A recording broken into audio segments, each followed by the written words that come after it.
go ahead and get started here. Again, I just want to welcome everyone for joining us here today on our webinar, 7 ways to use mobile fundraising technology for your year-end giving campaigns. It's that time of year again, where it is the year-end, which is you know, the hot and heavy time of year for giving campaigns. It's when you should be soliciting your donors, you know, in every way you possibly can to try to get those donations, just because it is such an active time of year. And what better way to do that than through mobile technology, which is really the way that people are interacting with their computers, you know, most these days is with that device in their pocket. So there's so many ways that you can be soliciting them and getting in touch with them, and we're going to cover a few of those here today. So again, I want to welcome everyone for joining us. My name is Ian Loth. I'm the creative director here at Winspire, and I'm happy and honored to welcome our guest, Benjamin Farrell, benefit auctioneer, keynote speaker, and partner over there at BidPal. So welcome, Ben. Ian, thank you very much. Very excited to be here. I want to thank everyone for taking some time to join us on the webinar, and really excited to share some of these tips and some things that we've learned from events all across the country. So thank you very much for having me. Of course, it's good to be here again with you. So today you can follow us on Twitter. Please, you know, like, retweet, add to the conversation that we're having here in the webinar. You can use the hashtag year-end-giving.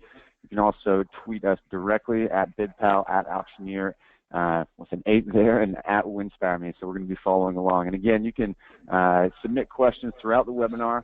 We're gonna wait to answer questions at the very end, but don't hesitate to submit them throughout as they come up, and we'll hopefully have a nice little discussion towards the end. So I just want to show real quick.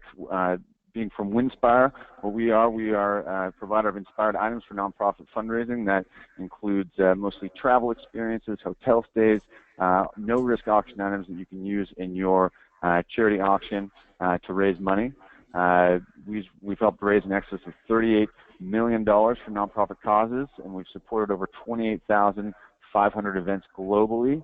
That includes throughout North America and places like Australia even, and getting into Europe. So we booked over 60,000 satisfied winning bidders and going strong. So we're very happy to help nonprofit causes in every way, shape, and form, and a big part of that is doing these webinars here. We're also happy to welcome BidPal as one of our partners here and providing these resources. Ben, did you want to say a little bit about BidPal real quick? I certainly would. I have been a partner and working with BidPal for many, many years, and have noticed a complete transformation with the events in our fundraising events. And I'll always share it. It's so important because this is what you do, Ian, and what the people on this call do, and especially BidPal. We are technology for good. Our job is to connect good causes with passionate donors. And it's important for people to know that BidPal has a full suite of fundraising technology. And since 2008, when they created this technology, BidPal has helped organizations reach their goals by full software integration. And we're so excited to share with you that we have uniquely connected 1 million donors with causes. 1 million donors with causes, and they have raised over $1 billion at these events. And you see there over 8,300 events in such a short amount of time. So I'm certainly excited. I'm very proud and honored to work with them, and really fun to see what they've done over the years. That's great. Awesome. All good things. Great. So to start things off, we always love to get a little bit of interaction with the audience here. We want to take a poll. We want to see, of all you guys out there, how many fundraising events and campaign events do you typically run during Q4? So I'm going to launch this poll here. I'm hearing a little bit of an echo too on your end, Ben. Is there any way you could look into that? Let's see. I'm going to launch this poll, you guys. Go ahead and let us know what you think, or what you guys see. How many fundraising events, campaigns do you typically run in Q4? The poll is out there. Go ahead and answer whether it's none, 1 to 2 campaigns and events, or 3 to 4 campaigns, or 5 plus, 5 or more. The results are rolling in here. Got Got some great feedback. Going to give it another 5 seconds. Great. Okay, I'm going to close the poll and share the results. Great. So, as expected, about 1 to 2 campaigns events for year-end fundraising. That seems about right. For those of you who are doing 3 and 4 or even 5+, good on you. Way to really hit it hard during these last final months of the year. But it's absolutely crucial. I mean, it is the most important time of year to be engaging your constituents and asking for those donations, because that's when they're most active. So, did you want to provide any feedback on this, Ben, or what you're seeing out there as far as the folks that you're working with?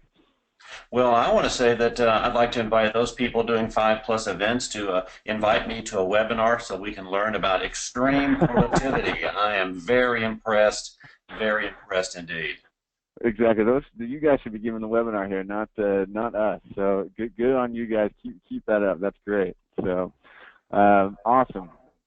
Back to the webinar. Let's kind of get started. Today, what we're going to be talking about as far as year-end giving.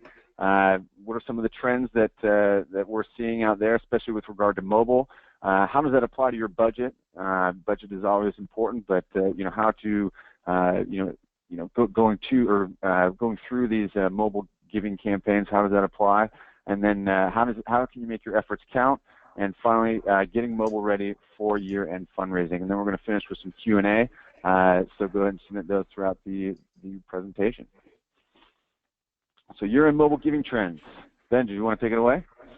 Absolutely. In fact, let's just go ahead and jump right in. What we want to share with you is some of the trends that we're noticing across the country, so you can see how donors and charities and nonprofits are interacting with one another. Something that jumped out right at me when we began preparing for this, 17.4% of all charitable giving happens in the month of December, and 52% increase of online donations during Giving Tuesday in 2015 compared to 2014. Now, I know that I did a lot of work with Giving Tuesday with the charities that I partner with. I know BidPal done an enormous amount of work on Giving Tuesday because of such incredible growth. I mean, 52% is really noteworthy. And let's look ahead here. Some other really staggering numbers here. The opportunity for you, for those listening, is just enormous. Online giving grew 9.2 to $2.2 billion in 2015 compared to 2014. The average donation online is twice the size of the average donation offline. And so if you're looking at your return on investment, the overall return of the digital product is higher. So two of the most important questions to ask are, what is the percent? What is the percent of your overall income? What will flow through your digital channels? And what is your cost per dollar raised by each channel? And so if your answer rather to the first question is 5%, you're going to have a very different attitude toward your digital budget as you look here to the fourth quarter. And of course, if it's 50%, when the digital fundraising starts now to outperform the other channels, that's when you know it's time to really start shifting and spending and investing in your digital software. And I just noticed that people are more and more comfortable, and Ian, maybe you've noticed this as well with the groups that you're working with. People are just so more comfortable on their mobile devices. That just seems to be where people are living and breathing these days. Absolutely. Whether it's just entering or checking their emails or accessing web pages, right? It's all happening through their mobile device because it's all on the go. It hits them when wherever they are. They don't have to be in front of a computer or sitting at work at their desk. It's still going to reach them, and when they just have a few moments to in between things to check something, that right there is when they're going to be on their mobile device and engaged. And so it's important to make sure that your engagements that you are doing are mobile responsive or can show up well on the mobile device and make sense. And that's absolutely crucial. Well, and also, Ian, our next slide here lets us know that 68% of donors worldwide prefer to give online or via their mobile device. And 86% of North American nonprofits are now accepting online donations. I'm surprised it's still at 86. Yeah. I feel like we'd be That's really still close too to low. everybody. Right. Right. Exactly. And so if this is the case, if this is what donors prefer, we need to be listening to our donors, and we need to be preparing and making available and accessible, make this accessible for them to give to us in the way they want to give.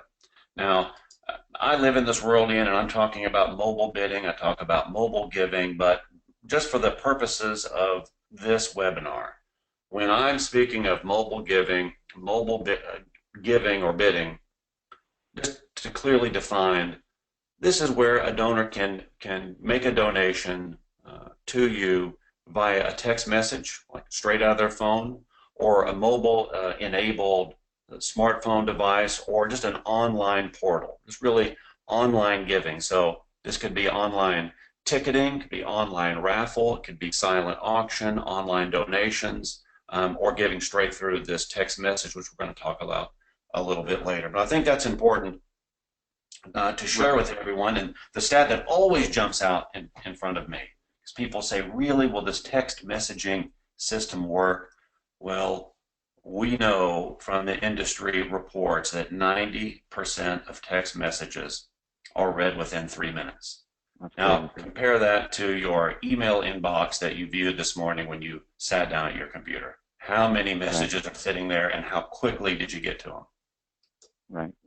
Yeah, and I just want to clarify too, I mean, as far as like mobile giving, like what is it? It simply means giving through your mobile device, and you can do that in many sort of ways, right? You've seen those text to give campaigns where you text a word to a certain number and it adds money to your cell phone bill, or maybe you text a link and then that takes people to a web page.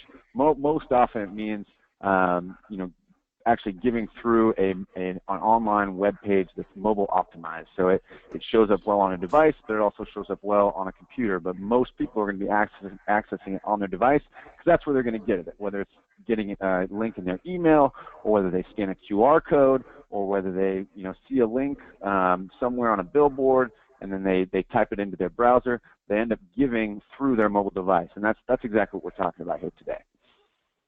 Yeah, fantastic. Thank you, Ian. So many times, I can tell you, many times people have their big events throughout the year, and they have certain campaigns, a capital campaign or an annual fund, and they have their gala, and they've got their walk and their luncheon, and then they get toward the end of the year and they say, now, what can we do now? What can we do now? And I'm encouraging those who are listening to build this in early in the year, and then budget how you're going to invest in your Q4 events. So, a question is, how do you set the realistic goals and budget if your year-end program changes every year? Well, hopefully you're going to be planning in advance, and you're going to have some information, Ian, that will allow you to prepare. So if you set a unique year-end fundraising budget, you're never going to be running out of funds. Okay, you will be allowing for very advanced planning, so you're not doing things at the last minute. And if you are not changing or setting your goals or your budget, you're going to be finding yourself in the same fourth quarter dilemma each and every year. So as you decide what to spend your money on and where to invest, make sure that something is giving you opportunity to examine your year-over-year comparison. So I encourage everyone to set a very unique Q4 budget and do this every year, so you can see how you performed last year and how you can become more efficient and more profitable for the upcoming year. And look ahead to your resources. This is something that I think we could always become more efficient on, because as you approach that Q4, the holidays really get going. There's a lot of government holidays, official holidays. People are taking vacations and traveling, so you really have less time to get things done in Q4, which is, I think, Ian, maybe why it's become such a challenge for so many people. And I'm going to suggest here, too, the idea of partnering in Q4 with another organization, or build upon a successful campaign earlier in the year. There are some What do you mean by a partner with another organization? Does that mean like you team up and you guys share kind of like your database of contacts, or you kind of co-branding your, like, maybe Giving Tuesday campaign? What do you mean by that? So I learned several years ago we had a real demand for some unique venue spaces. And these two charities decided, well, we have very unique donor bases. You have yours, we have ours. Both of us, however, collectively serve our community, in the broad sense of supporting and serving those in the community. So they said, why not combine our efforts? If we combine our efforts, then we can share the cost of our venue. We can bring two donor bases together, which turned out to be fantastic because by the end of the event now they each had new supporters. And so by sharing the cost, they really had a unique opportunity to have this co-branded event, and it saved them a ton of money. So everything that they used at the event was shared on the cost, but boy, was it fun to see. And if I could just tell you quickly, it happened to be motorcycle group, motorcycle safety group with an animal right. So you really couldn't get maybe from a first glance two more divergent groups, but they were very successful and each made quite a bit of money. So super fun, and just a great way to partner. Cool. Do you have an example of how someone would expand on an already existing campaign or an event? So we had a great guest at BidPal not long ago, Gail Perry with Fired Up Fundraising, and she brought up an excellent point. I was listening to the webinar, and she said, you've got to remind your donors of the good work that you're doing with their donations. Totally. And so if you have a spring or even a summer event and you've raised the money, how have you put that good money to use? And so if you share the success, remember, we are nonprofits, we are charities, we will always need to be asking for more donations. But when you share with a donor, this is the good work we've done, you have helped us do this. In fact, she shared a great subject line called Because of You. Because of you, we were able to serve this many people, this many animals, making this type of difference in the community.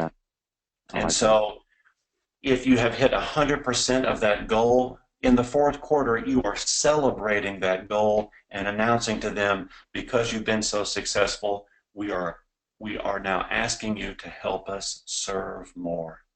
It always resonates well with a donor when they see they've invested in a charity, the charity has been efficient with the money, successful in the delivery of service, and now you want to increase the impact on the community. So I like that. It's so helpful. And I like that, and it's kind of tying it back to like the mobile strategy, especially if you throughout the year, hopefully you've already started building out campaigns or aspects of your event that are tied to some sort of mobile giving ability for donors who maybe don't make it to your events, or maybe you're in the off season, so you can post on Facebook or send out an email campaigns. And once you create one campaign, it's very easy to replicate it again for a year-end initiative, right? Whether it's like, I loved your example. What was it, Ben, that she did because of you, right? That could be a single campaign that you send out. Maybe you've already done your event here in October, but you're doing a Giving Tuesday one. Hashtag Giving Tuesday because of you, right? And you post it on social media. You also post it on email, and no matter what, that link takes you back to a page that can be viewed on your mobile device, and that's where people can donate. That's kind of the key here, is to give people that ability. And let me add one last tidbit that could help with expanding upon a previous campaign. Totally. If you have a very successful event and then you have delivered your service, you can distill down to maybe a cost per hour or cost per person, cost per animal, something that is extremely manageable. Mm-hmm. Because we've noticed with Giving Tuesday, that average donation, still is under that $200 range.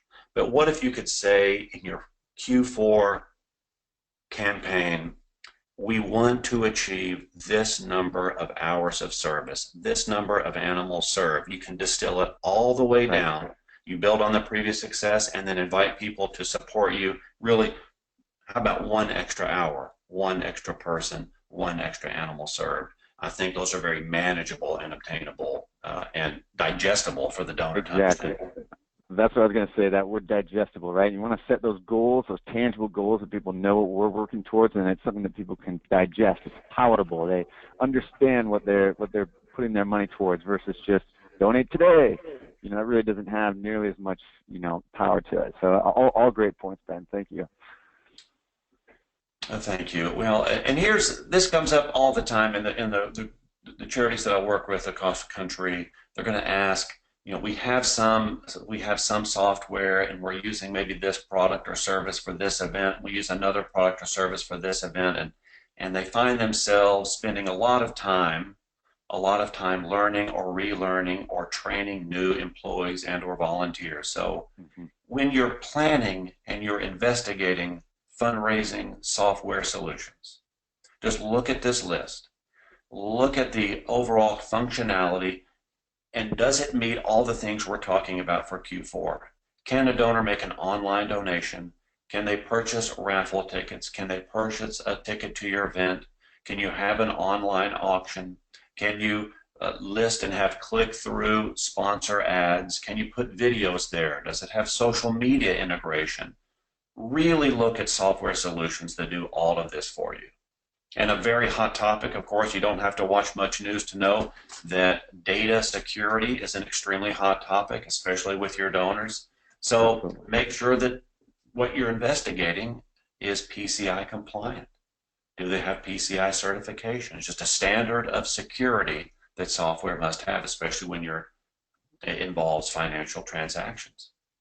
And this one, the ease of use, I cannot stress this enough. As charities, we rely on volunteers for much of our events. We also rely on great staff. But it is no secret that the nonprofit world has one of the biggest challenges of any industry in retaining great staff. So if you are regularly hiring new people and to replace others, then make sure that what you're using is easy for them to learn, doesn't take, you know, hours and hours of online instruction, that is just very easy, very intuitive. And also make sure that the software you're using that you have access to year-round. I am still amazed at how many programs are offered to charities that really is limited to a singular event. And you have it for the event is over, and then it's gone. So make sure that you have something you can use all year round. And of course, it goes without saying that whatever you're using can process all of the different revenue streams, that is, of course. But the last one, Ian, the last one, which is reporting. I cannot tell you how many times, and I love to share this, we sit down and we're saying, oh, let's look at our fourth quarter events. And what are we going to do? And they print out a 30-page Excel spreadsheet. No. Yes, they just print it out. And they hand it out. Well, it's very important that you have at your fingertips, when you're planning, easy access to the efficiency of your fundraising from the previous year. Right. So as an auctioneer, of course, many of my events involve some type of donation or a fund in need or silent auction or live auction component. And so when you have that, it's so helpful, Ian, to be able to look and see which items got the highest retail or the highest percentage to retail, so that you can draw a line under those that just did not make a lot of money for you, and you save all that time in asking and procuring and then offering those for sale. So the reporting are just so important. Yeah, the only way you're going to be able to tell where to invest your dollars, right, because budgets are tight, right, the only way to know where you should be investing that is to be able to have hindsight on what has worked in the past, right, what has worked in previous events, and previous campaigns, and that once you have that data and you can see what's working, what doesn't, you can compare campaigns, that's when you can see what works, and for the future, that's how you shape your future campaigns, and they continually get better. If you don't have that sort of hindsight, then you're really just kind of shooting blind with every single campaign you come out with, and you really have no idea what's working and what's not. So that reporting is absolutely crucial. I might add too one thing on this list that I don't see is especially as it relates to the topic of this webinar, is make sure whatever technology you're shopping around for is mobile optimized, right? It has whatever the front end is that your donors are going to be seeing, when you send them the links to donate, that it can show up on any mobile device, and it shows up clearly, and you've seen it. Make sure you ask, say, as if you were the bidder, go through the whole bidding process, see what it's like, and make sure it's super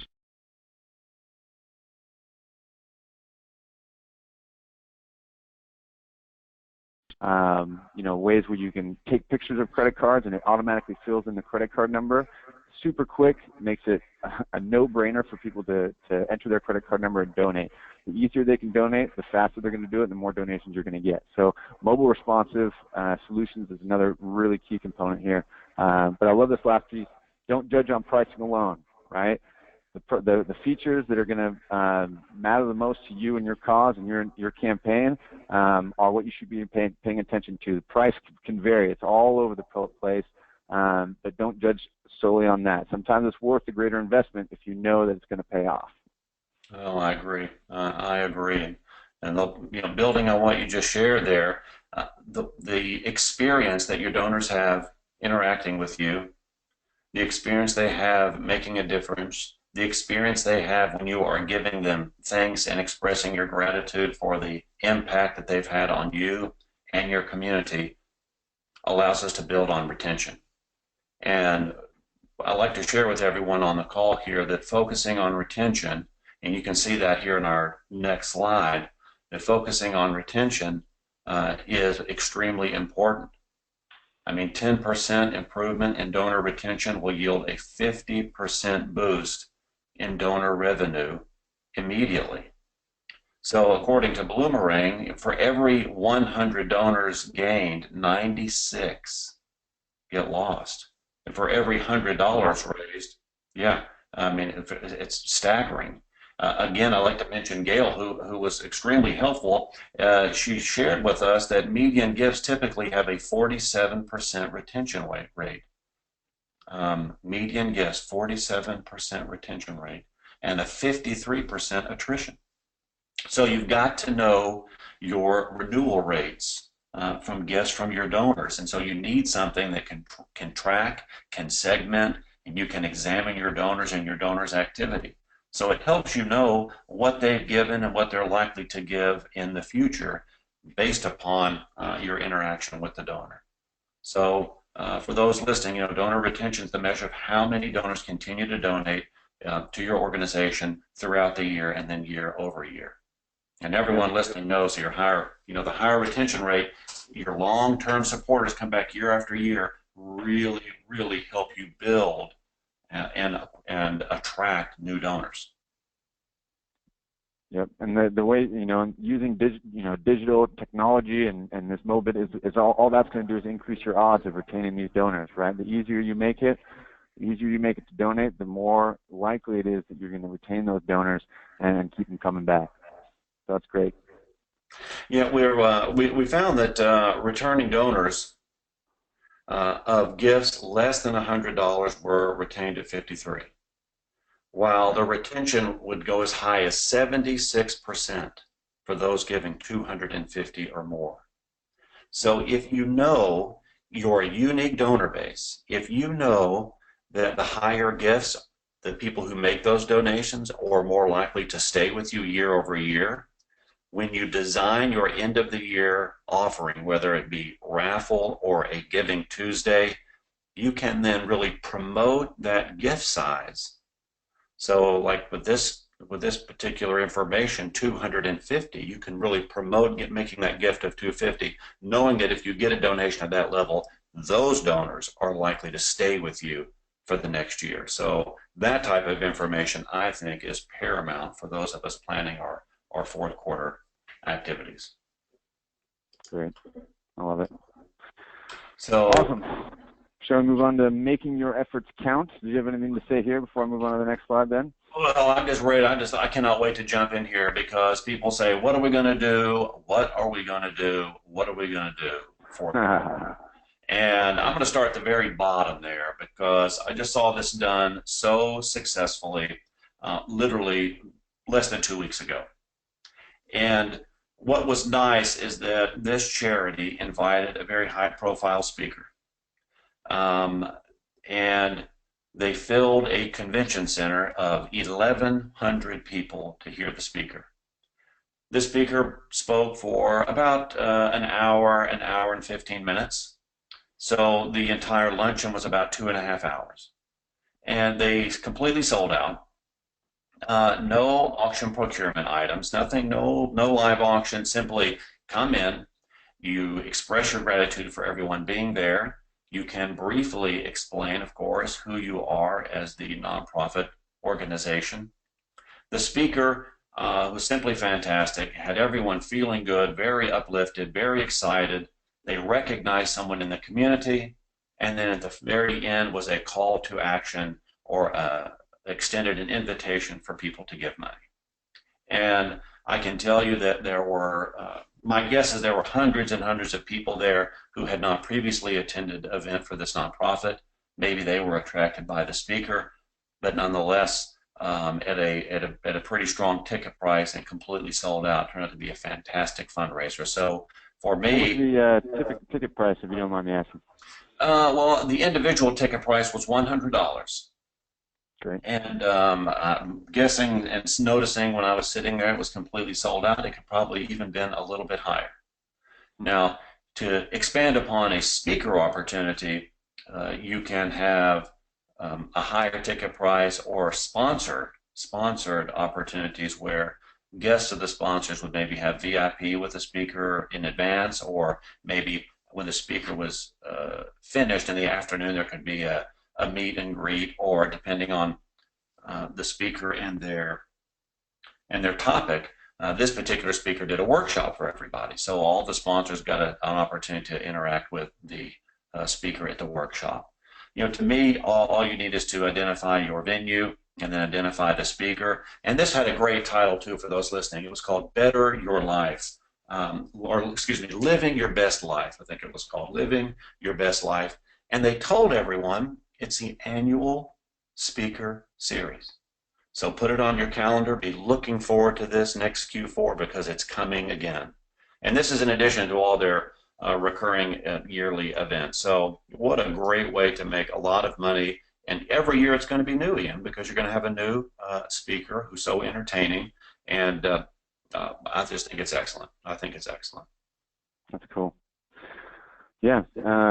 Yeah, just to touch on a few of the other kind of campaigns you can run. I mean, these events, I think it's great to have a speaker, but you're having activities and events there like food trucks, prize drawings, kid-friendly entertainment are a great way to draw interest and support. But it's important to be realistic, about your timing and what you're able to do, because you can't do it all. But it does start now. You want to avoid sending emails or hosting major events on those holidays. But if you do plan to send mailers, which you should, both physical but mostly email, I'm a huge advocate of email campaigns. Make sure they go immediately out after Thanksgiving or on Giving Tuesday. Really, kind of these big hallmark giving days are really important to touch on. Yeah, I'm going to add a couple of other ideas for events. So one, of course, as you approach the holidays, you can have a holiday event. So I certainly know one group, they have a wonderful event that completely sells out every year, and it's called the Gingerbread Benefit. So a gingerbread house is kind of a holiday tradition all over the country, and people create these gingerbread houses, and then they're submitted, and people buy tickets to come to see them, and then there's voting, there's an auction component, but it really has a holiday feel. I've certainly seen events that take place inside the major shopping centers. So, of course, where are all of our donors going during the holiday season? They're shopping and they're spending money. So why not go where the donors are found? And so inside the shopping centers, of course, regardless of the holiday you're celebrating, one example could be the decorative trees. So we had one group that inside a shopping center, and local businesses sponsored by decorating and creating these trees that were loaded with gifts.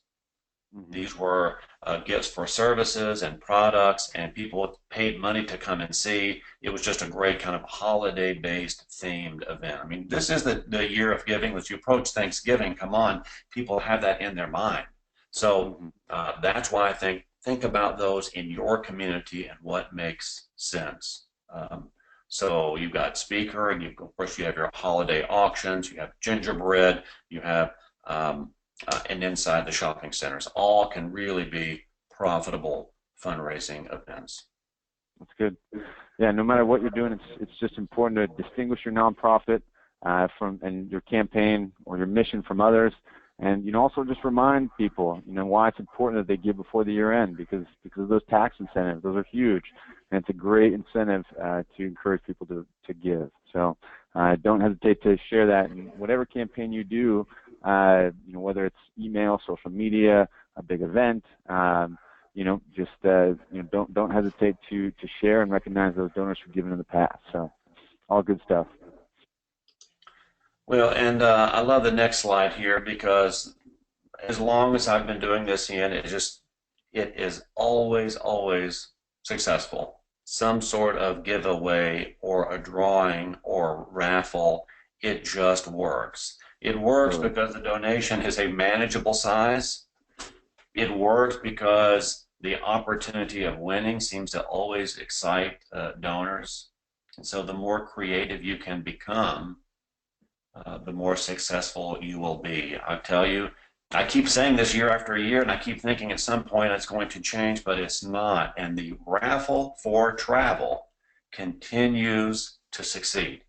And the reason I mention that now is because the travel is something we know that everyone does. They're going to be traveling throughout the year, and if you can give them an opportunity to choose, this is the best way I found to do it, give them an opportunity to choose between 2 or 3 or 4 different trips, around the country or even around the world, and the opportunity to win is accessible, then you'll buy their opportunity to win, and the winner gets to choose. It's just hands down been the most successful raffle opportunity I've seen. Yeah, let me jump in here and kind of speak to that real quick, just because we definitely see that all the time, and we are always providing our no risk experiences as raffle prizes, and it's a huge opportunity and a great way to raise a whole lot of money. And it's really easy to set up. You can simply just select 3 of our experiences. We usually encourage to kind of select a wide array of experiences so that you can appeal to a wider audience. Maybe like a girl shopping spree, a NASCAR driving experience, and then maybe a Napa Valley. And you can even do like 4 or 5. But the idea here is to get a wide array of choices for the prize so that you can appeal to a bigger audience and sell more tickets. And once you have that prize selected, you can promote the heck out of it. You can create a special Facebook event page or Facebook page and promote it in email campaigns, and it's really easy to use. The imagery that we provide and the marketing material we provide to really create the excitement around that fundraising raffle, and you can raise a whole lot of money. What we usually say is, as far as setting that ticket price, you have a goal of how much you want to raise. You figure out how many you think you can likely sell, and how many tickets you can sell, and you divide how many tickets you can sell by how much you want to raise, and that sets your ticket price. It could be anywhere from $20 to $100 per ticket, but that's a great way to raise a whole lot of money. We've seen nonprofits raise upwards of $10,000, and that's after deducting the price of the travel experience. So once you've sold all those raffle tickets, let's say you've raised $12,000, you deduct the price of the experience of $2,000, you're left over with $10,000. It's just been a great way, and it's always generates a ton of excitement, as well as drawings. You have those just giveaways, anything to kind of spark that interest and get people engaged. Ian, really appreciate you saying that. Reminds me, one of the big challenges that people ask me, they say, we just don't get people going to our Facebook page. We're not getting that the interaction engagement. Well, what if your donors had the opportunity to buy a raffle ticket? Maybe it's 1 for $50, but 3 tickets for $100. And if they purchase their raffle ticket and you direct them to the Facebook page and say, in the comment section of our Dream Vacation Raffle Ultimate Power of Raffle Giveaway, or the Impact Raffle, the names go on and on. But if they buy their ticket, they go to your Facebook page, and in the comment section, have them select which trip they'd want to take. Right. So this allows you, the donor, now to understand, hey, I mean, you're the nonprofit, this is what our donors like. Let's get more of this. And now they're all commenting, commenting, commenting. It's a great place. Maybe you say, comment on where you want to go and why. Now you have a discussion board going on your Facebook page, and every person that enters a comment at the end of the campaign, you can give them something. So not only are they excited to do it to share where they want to go, but now they're also having an opportunity to win something as well. So now you've got this great long list, and as people bring this up a lot, and they say, well, what if we don't sell enough tickets? What if this is we don't sell enough? We don't want to just give away the winner when we're not making our money. Well, of course you tell your audience that we're only drawing the winner once we've sold blank number of tickets. So right. 250 tickets or 300 tickets, that is when you draw. But I would challenge them that, hey, we want to get it done by this deadline. We want to get it sold by this deadline. So if you create a number of tickets and you create a deadline, it allows you to then challenge your donors to help you succeed. So we have 2 weeks to go. We need to sell 50 more tickets. 1 week to go, 25 more tickets. And would you like to buy all of the remaining tickets and increase your chances? So right. Those are very helpful. Yep. I mean, and just kind of give you an idea, if you sell 300 tickets at $50 a pop, that's $15,000. So I mean, you can get to your goal very quickly. It's more about deciding how big your pool of constituents is, and you can sell them to anybody, right? It doesn't have to be just your mailing list. It can be, you can set up a table outside the local grocery store and sell raffle tickets. You can have, each volunteer assign them, 10 to 20 tickets that they have to sell, and then you can have even little internal competitions and with prizes to see who can sell the most tickets. I know that's a really popular model for, Little League fundraising when they sell chocolate bars, right? You're kind of doing the same thing here, but with one big travel prize. There's so many ways you can go about it to really encourage that participation. Yeah, and I just think it's so important that we share this, because when it gets to the fourth quarter, and this allows you to focus all of your efforts on the one big raffle. That's the holiday raffle, the year-end raffle. You can really, really promote. So you can really devote a lot of your resources to just promoting the raffle. And while we're on the topic, one of the great sponsorships is your local radio station. The local radio station would love to offer a sponsorship where they promote your event, they promote your raffle, they promote your drawing. They would prefer to do that rather than write you a check, of course, but what a nice way to get that out there if they were be promoting it over the airways, but also promoting on their social media channels, and also having the individual personalities on the radio promoting on their Twitter handles. So all of those ways can drive these are, and again, raffles to drive new donors to your cause. That's great. And let me just say real quick, this is a great point from actually Nelson J. in Seattle. Hey, Nelson. He's an auctioneer up there. Great guy. But he just said that, to remind nonprofits to consult local and state gaming and raffle regulations is really important, because, states vary. Because sometimes discounts for multiple ticket sales and online purchases are restricted. So make sure that you check your local state regulations, because they're all different. Some are super lax, some are a little bit more restrictive, but you don't want to have to pay any fines or anything like that. So make sure you check those out before you start running your raffle. But it is a fabulous fundraising tool. Oh yeah, excellent point. Yeah, thank you for sharing. Excellent point. So, yeah, go ahead. We'll just jump in here, because I know we're moving on time here, but we got to get you ready. We have to get mobile ready. And so don't wait until the final moment to be educating your audience on the solution that you're going to share. So if it's going to be an online portal where you want them to go and make their donations, let them know it's coming. We're going to be asking for money. We're going to begin this campaign coming up soon. Guide them to your online portal.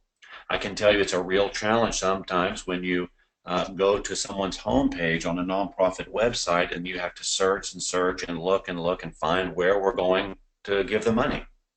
Or if you go to you follow a link from the home page and it takes you to a third-party site. Sometimes when people get to a third-party site, maybe they're a little more tentative there. So make sure that there's branding, there's continuity, and that no matter where you're found online and your donors find you there, that will guide them to the place where they can make this year-end donation. It should be the easiest place to find, or easiest page for them to find on your website is the donation page, right? No matter where you share it, whether it's social media or text links, it takes them right to that page, and it's always familiar. Yeah, it just, the easier it is, of course, the easier it is. So it sounds so simple, and yet so many websites where we go and we visit, it is just difficult or it is a challenge. So you just want to make sure that is easy. And you know, the Giving Tuesday, Ian, really, and there have been many standalone webinars, and there's so much great information on Giving Tuesday. But what I want everyone to hear is that don't wait until the last minute to let your donors know you have a Giving Tuesday campaign. This year, when Giving Tuesday rolled around, my inbox just blew up, text messages blowing up. But by then, I had already identified a couple of charities that we know and love, that we wanted to support, that we were going to engage with, because weeks in advance they told us it's coming. Giving Tuesday's coming. So get out in front of the pack and share your success story, share your need, and then invite them to participate. Let them know it's coming. Great. And so, you know, to build upon that, you know, one thing that we always share with folks is to, you know, don't rely only. Now, I encourage you to go mobile, but don't rely only on one solution.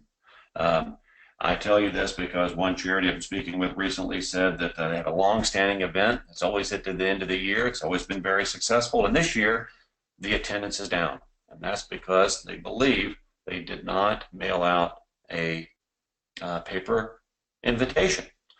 Could that be the only reason? Maybe it's certainly influencing. So it's always important to stay across the board and connecting with your donors in all channels. In all channels. Of course, here we have, don't forget your main website as well. So again, 3 to 5 touches to get the attention of your donors. Ian, are you finding that to be true as well? Yeah, I mean, there's so many methods for communicating with donors these days. It's just it can be overwhelming, right? But it's really important not to forget your you know, the traditional means, the ways you've always been communicating with them, and you can really find a hybrid of all of these. You know, in your direct mail campaign, include the link to where they can go to donate, right? So that they can easily donate right there. You can even use a little QR code, which are those little square barcodes that people can scan with their phone, and it takes them directly to the bidding page, or excuse me, not bidding page, the donation page. But yeah, you know, make sure that you identify those main channels, but you're hitting all of them with consistent messaging. You know, you have your direct mail, you also have your email campaign, which are kind of the 2 workhorses, and then you have your social media, right? But you might also have various giving pages.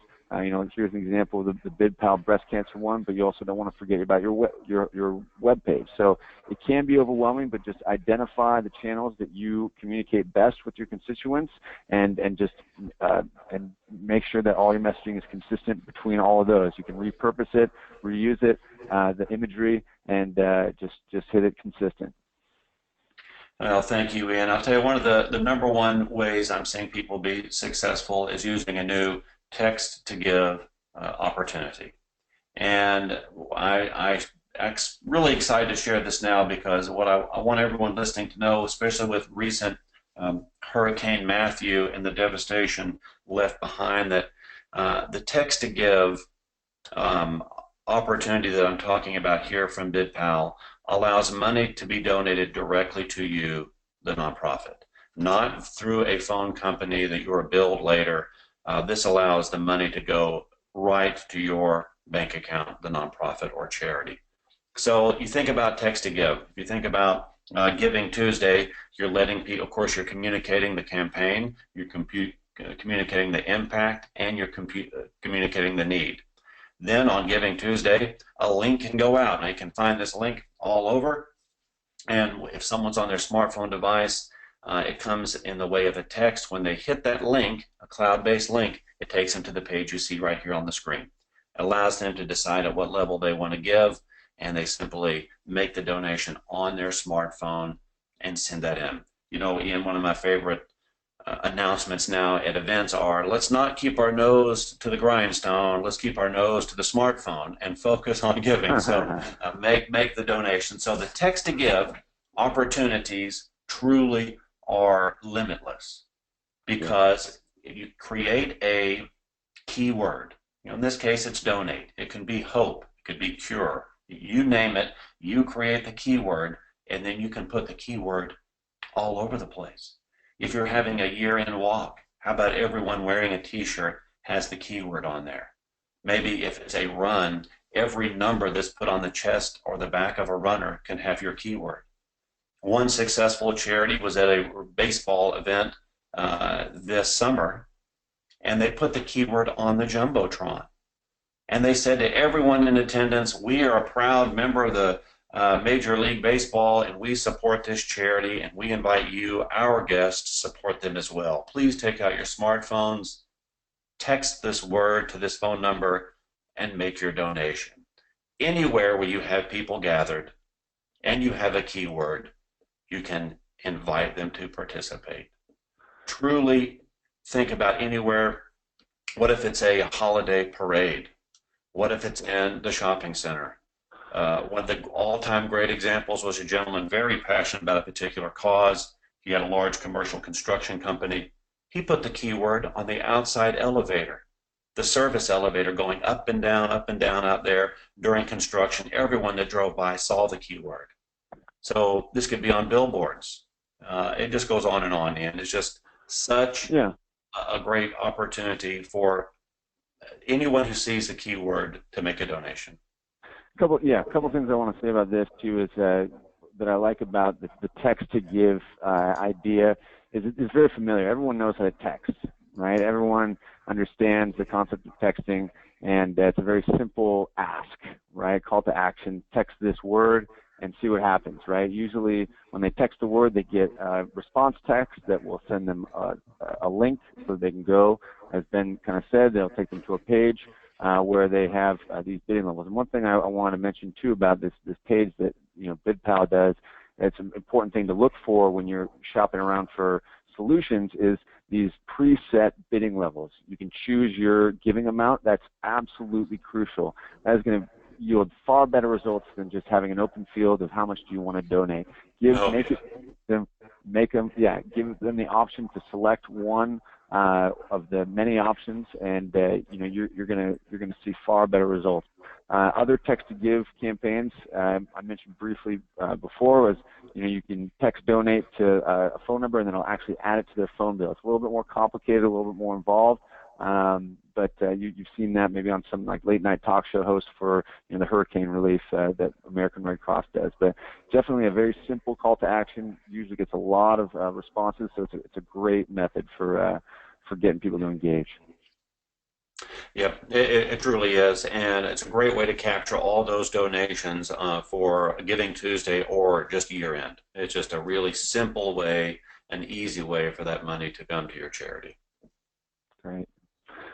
Very cool. Well, I just wanted to finish real quick before we get to the Q&A. I want to do one more poll here for you guys. For you, of which of the following fundraising tools would you like more information? So before we get to the Q&A, go ahead and just submit your responses, whether it's auction procurement services that could include no-risk travel items, Giving Tuesday if you want to learn more about Giving Tuesday, mobile fundraising software such as BidPal, or all of the above.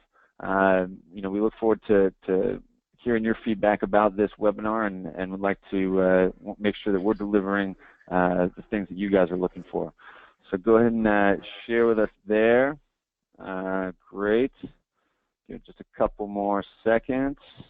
Again, whether which one of the following fundraising tools would you like more information: auction procurement services, Giving Tuesday, mobile fundraising software, or all of the above.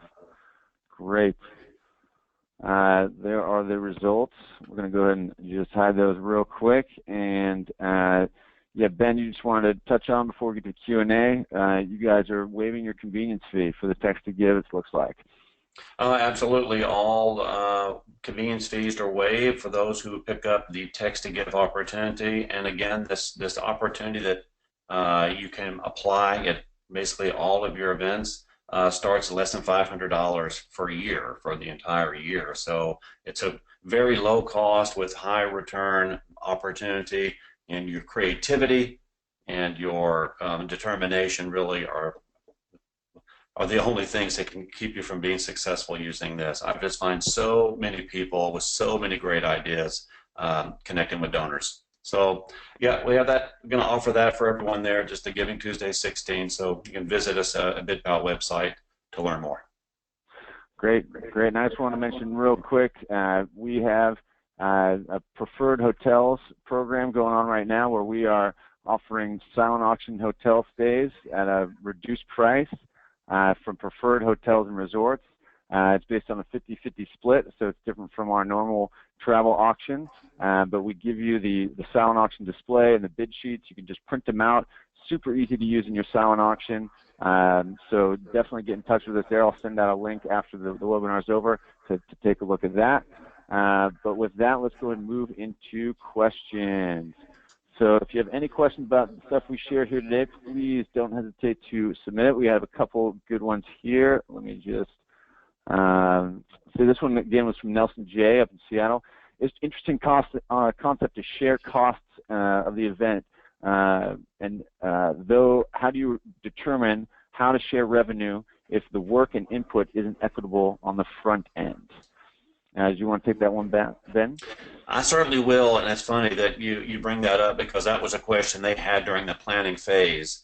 But what they did is they assigned tasks. So it was a ticketed event, and so when people purchased their ticket, they were able to indicate which cause they were supporting, and that way they shared the ticket cost. Now, when it came to the auction, we had an auction at this event, so one group, this is fantastic now, the motorcycle group, imagine what they had donated. Electric guitar, motorcycle, leather jackets, that's right, anything that felt like motorcycle group.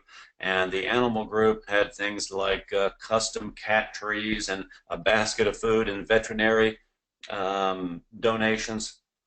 Well, what happened, Nelson, is that all of the donors who've been going to these motorcycle events over the year had already purchased a lot of this stuff, and they did all of the bidding on the animal group's donations, and then vice versa. The folks that had been supporting the animal rights for year after year after year were frankly very excited to see new donations, and they bid on all of those items. So in the end, they really worked extremely well together. We did not experience any lopsided work or effort on one group over the other.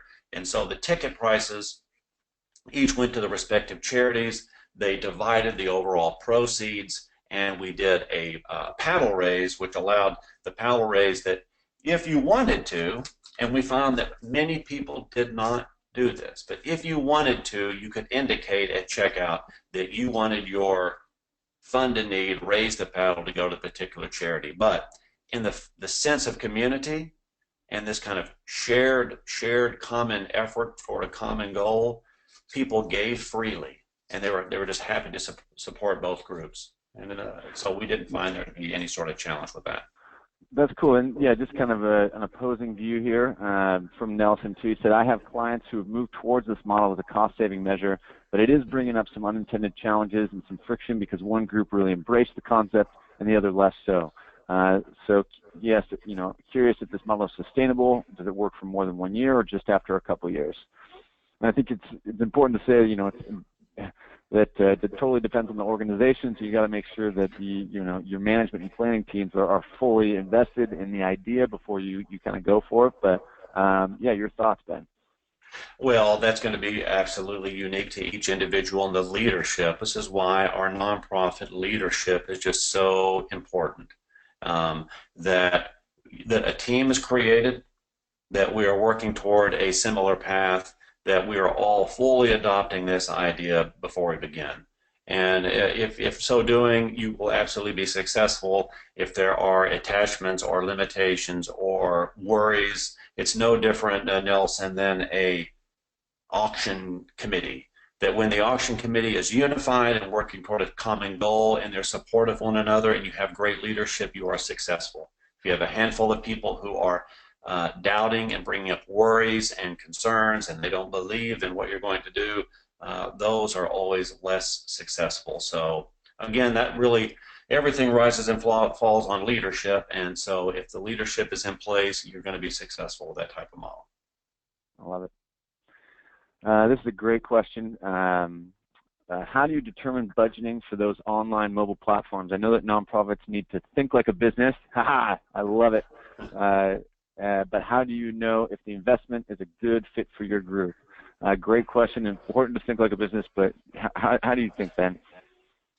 Well, again, when I'm encouraging people to invest in software or any supporting service, how far and how much will that help you? So again, with like the text to give is such a low cost with such an enormous upside, and it's not limited to just one event. So again, you want to look at what you're investing in, and will it help you not only here in the fourth quarter, but will it help you throughout the entire year? So with just the one example, the text to give, so less than $500, you can. I helped one organization that had a very large gathering, and I'll try to say this briefly, literally hundreds and hundreds of people. And they didn't want to register them through a traditional kind of event management software. But they definitely wanted to ask them for donations and allow them an opportunity to participate. So what they did is they used the text to give. They had everyone gathered. They had a little bit of celebration going on. They told a mission moment and a story, success story, and then on big screens they put the keyword so that everyone could then participate. So the key is your initial investment compared to how long you can use it, what are all those opportunities you can to raise money, and make sure that those opportunities to raise money from your investment go beyond a singular event. That kind of dovetails to, this is from Elba Gushia. How do you sign up donors for text alerts? We have numbers, but can we text without outright permission? I think it's a good question. You don't have to sign up donors for text alerts, but because you can just simply send them the text with the link, but do you have permission if you have the numbers? Well, that's an excellent question. I do believe that you're going to, obviously if it's an app that's downloaded, that people have to give you permission to send them notifications. So kind of the opportunities that I've been speaking of, we have been inviting the donors to send the message to us. That's why we use the keyword in text to give. Yep. And if they text that number in, there's I guess the implied permission. They're requesting you to send them the information. Right. That's good. Yeah, just to clarify, yeah. With the text to give, you ask them to send you the word, and once they send you the word, then you can text them back with a link to then go donate. So you're not actually blasting hundreds and hundreds of phone numbers with a text saying, hey, come donate here. You are asking them to send you the word. The more appropriate way to kind of send out that call to action to your database is going to be through those email campaigns or through social media. That's how you can actually solicit the call to action. Say, here, text us this, so that we can send you the link, so then you can donate. Well, yeah, that's exactly right. And that reminded me of something that I love to see on Facebook. If you have a board member or someone who is influential in your community, what if they, everyone seems to be going Facebook Live now. What if you had someone going Facebook Live saying, I'm so excited to support this charity. I'd like to be the first one to launch their Giving Tuesday campaign. Watch me now as I type in this word. Watch me now as I make my donation. I invite you now, if you're watching this video, to join me. That's cool. Helping them raise this much money by the end of the year. That's great. I love it. And this is a question from Carol Brophy. When is Giving Tuesday? Oh, yes. Okay. Giving Tuesday. Welcome, welcome, welcome to Giving Tuesday. So we all know Thanksgiving time we have the Black Friday shopping. Then we have Cyber Monday, and that is followed by Giving Tuesday. There you have it. What date is that this year? Do we have a specific date this year? Do you have a calendar in front of you? I do not. No, my screen is maxed out. It's actually November 29th this year. Thank you, Casey. All right, that's Casey from BidPal, everyone. Thank you. November 29th is Giving Tuesday, for those of you who are wondering out there. So yeah, definitely now is a great time. You still have, if you haven't started already on a Giving Tuesday, it is not too late by any means to start thinking about it and promoting it. Again, just thinking about all your marketing channels that you have out there. Email is going to be huge. Social media, just say, get people prepared to give to your organization on Giving Tuesday, because people who are philanthropic are going to be bombarded.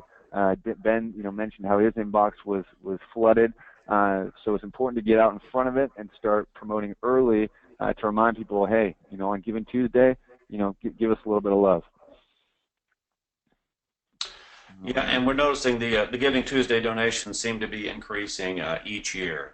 Still less than $200, but really collectively quite a bit of money across America. Great. And yeah, if you guys have any other questions, we've got a couple more here I'm going to get to, but now is the time to submit your questions. George Montes, you say, I have a question regarding Giving Tuesday. Please submit it, and we'd love to discuss it. But if you have any other questions, now is the time to do it. Over on your right-hand side, you'll see a little questions pane. You can submit your question there. We'd love to get to it. Ben, this is a good one for you. Based on your experience, what are the fees like in integrating a mobile fundraising software? Well, Ted, they're all across the board. So anytime there's online donations, you're going to want to make sure that you investigate if the credit card is being used, if you're going to pay a credit card processing fee, or if there's going to be sometimes online ticketing requires a convenience fee. So as you're investigating all of your providers, make sure that that's it. But that's the one place I noticed that you want to be aware of: credit card fees and a convenience fee when processing an online donation. Now, there will always be credit card fees when using a credit card, but make sure you ask how much it is. It shouldn't be more than 5%, but usually it's around 3% for the credit card fees. Sometimes a little bit more for Amex, but other places might charge up front to use the service, and then a combination of that and a portion of the proceeds, and some cap the proceeds, maybe like $500 or $1,000 in terms of their take. But definitely those are the best questions. Those are questions you absolutely should be asking when you're shopping around. Yeah, and you definitely want to ask about performance fees. So sometimes I've seen some phrases out there in the marketplace, which is a performance fee, also known as a percentage of what you raise. So I just want you to be aware of that. And we mentioned about the texting. There are some text services that go to, we mentioned this earlier about the providers. So if you're using the big mail carriers, make sure that you understand what percent of that money will then come to the charity. So I always encourage with any software that the software is connected to your bank account. So when a donor makes a pledge, the money goes through the software into your bank account rather than to a third-party person who then writes a check to you. I think that is a much safer way to handle the money flow. Great. I got a question here from, I think this will be our last question unless, one from George Montes who we'll get to in just a second. Katie Brownstone, are you able to go into further detail about the year-round access? Do you know what she was referring to, the year-round access? Yeah, absolutely. So obviously, as an auctioneer, I live in the event world and at events all the time. And I noticed that some of my groups that I'm working with are using a software solution that is attached to the event only. So, for example, one reason I'm excited to partner with BidPal is that if you use their software, you have unlimited number of websites that you can create that will attach to your campaign. So it's an online portal. Every online portal allows you to sell tickets, receive donations. If you want to have an auction, you can do that. You can post pictures and videos, and links to your sponsors. So it is a one-time investment, and the online portal can be used for your gala. Another online portal could be used for a lunch and learn. Another online portal is then created for a golf tournament. Another one can be created for your walk. So the branding is all consistent. There are links to all of it's fully social media integrated. So if I'm on your social media site and I see something super exciting like an ultimate vacation raffle, I can click right there on the icon, like your page, and then share that to my community. And I say that year round because the one investment now applies to all of your campaigns. Cool. Last question here, and Carol Brophy, real quick, who was offering the waive fees on text-to-give orders. That was BidPal, so definitely get in touch with them if you're interested. Last question here from George Montez. We have and this is a great question, George. We have a very aggressive month-long September annual fund campaign. It surrounds the community. I'm concerned about heavily marketing Giving Tuesday. Given this, do you have thoughts on donor fatigue as it pertains to this kind of situation? Ben, do you want to take that one real quick? Well, I definitely always have thoughts of donor fatigue. And my belief about donor fatigue is when those doing the asking, ask and ask and ask, and we may forget to express gratitude, so much gratitude. The moment you have a fundraising event, which is why our Fund to Need, Paddle Raise, and these unique challenges are so successful, because we want to send a certain number of kids to a leadership academy, or I want to fund research for ALS, or I want to fund research for blood cancer, that if I can raise enough money with the help of my friends and family and community, that we have achieved that goal. And we must always, and that is for every listener, I cannot tell you, it is so important for you and your staff to celebrate when you've done a job well done. Not enough time in our charitable world are we celebrating, recognizing, and congratulating one another. We say, we raised $100,000 tonight. That is great. Before we even go home, I can't wait for next year. How many times have you heard it? Next year, 150. So without even a moment's notice, this is the same for our donors. So if we reach our goal, let's celebrate the goal. This is what we've achieved. Because of you, we're having this major impact. And then as you go to Giving Tuesday, it is a unique request. It's always launched with gratitude for what we have done, but the work does never stop, and I think everyone understands that, even the donors. If it's a school, it never stops maintaining the school, investing in kids, investing in the leadership, and investing in the teachers. The training never stops because we always want to improve. So I think donors, if they are extended a little gratitude, celebrated for the success, if you share what you've done and what you've done well, they're happy to continue supporting you.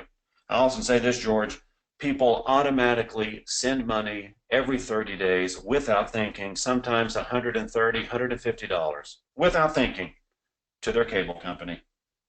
Company is not investing in research, teaching our children, finding cures to diseases, but they do it automatically. And I think that they would regularly give to you too, sir, if they know what great work you're doing. That's a great point, Ben, and that right there would be a perfect little Facebook post. Just about, hey, $130 for cable bill every month. How about something for a good cause and it's constructive? But I wanted to. And those are all such good points, Ben. I love the gratitude, so important. But as far as marketing, when you're promoting and you're trying to get these donations, if you intersperse these moments of gratitude and moments of highlighting your cause, and you intersperse them with then your campaign about Giving Tuesday, and it's not all about getting those donations, then there's no problem asking for more and asking for telling people that, hey, on Giving Tuesday, think of us, because that's all you're trying to get them to do. They'll probably be giving on Tuesday anyway, So all you're just trying to do is get them to think about you when that day comes. But to Ben's point, you know, as long as you are interspersing these donation requests with that gratitude and highlighting where the money's going, how it's helping, that is just as important as these donation requests, because that's going to really round out your messaging and make people feel good about the organization that they're supporting. So I think that's so awesome. I think that's a great place to end today's webinar. I want to thank, first of all, thank all of you for joining us today on this here webinar, and thank you, Ben, so much for coming in and sharing your knowledge here with us today. Well, I'm grateful to be here. Thanks for having me, and thanks for the great questions and everyone's participation. We only improve when we learn from one another, and keep doing what you're doing. It is just needed, it's valuable, and I appreciate what you do. Great. And with that, best of luck on your year-end giving campaigns, everyone. We'll be sending out a recording of the webinar shortly. I'm going to load it up to YouTube here and send it out. If you have any other questions, don't hesitate to reach out with feedback or anything like that. We love it when you guys join us here today. So thank you so much, and until next time, we'll see you then. Thank you. Thanks, guys.